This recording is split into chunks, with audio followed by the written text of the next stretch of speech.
আজকে আপনাদেরকে একটা শিক্ষামূলক ভিডিও উপহার দিয়ে যাই।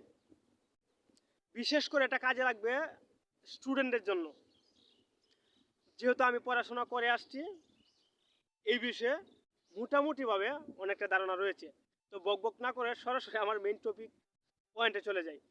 অনেকে আমরা রয়েছি যে যখন পরীক্ষা আসে তখন আমরা পড়তে বসি, আর পরীক্ষার আগে আমাদের কোনো পড়ার খোঁজখবর থাকে না। বই কোন জায়গায় রয়েছে এটাই আমরা অনেকে খুঁজে পাই না। যে পরীক্ষা কালকে, আজকে বই খোঁজাখুঁজি করি। এক্সাম্পল, কালকে আমার বাংলা পরীক্ষা, তো আজকে রাত্রে বাংলা বইটা কোথায় আছে খুঁজতে খুঁজতে আমি হয়রান হয়ে গেলাম। মাগার বই তো আর খুঁজে পাই না। তখন কি হলো, পরীক্ষার মধ্যে গিয়া এই বড় একটা আন্ডা পেলাম। তখন থেকে আমি শিক্ষা গ্রহণ করলাম যে পরীক্ষার রাতে তো কোনো কিছু হবে না, যা করার মানে বছরের শুরুতেই করতে হবে।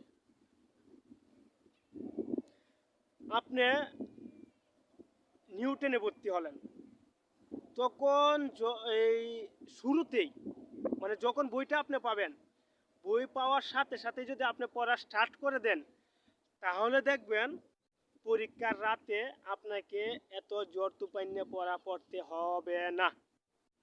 তখন পরীক্ষার রাতে শুধু আপনি বইটা উল্টিয়ে উল্টিয়ে দেখবেন কোনটা কিভাবে লিখতে হবে, কোনটা কোন ক্যাটাগরিতে পরীক্ষায় দিবেন। তাহলে যখন আপনি বইটা উল্টাবেন তখন ওই প্রশ্নগুলো দেখলে আপনার অটোমেটিকলি মনে হয়ে যাবে এটা তো এইভাবে ওইভাবে ওইভাবে, কারণ আপনি এগুলো পড়েছেন, আপনার মাথায় রয়েছে। আর যদি আপনি এগুলো না পড়েন, পরীক্ষার রাত্রে পড়ার চিন্তা করেন, তখন সব কিছু উল্টাপাল্টা ঘুরপাক লেগে যায়, তখন আর কিছুই হয় না। তারপরে পরীক্ষার মধ্যে গিয়ে শুধু পিছনের দিকে মানে বন্ধু বান্ধব দিকে দেখার চেষ্টা করি। তো এগুলো বাদ দিয়ে যান, এখন থেকে পড়াশোনা শুরু করে দেন। এরকম আরও ভিডিও পেতে সৈয়দ রাসেল আহমেদ ইউটিউব চ্যানেল এবং ফেসবুক পেজ ফলো লাইক দিয়ে সাথে থাকবেন।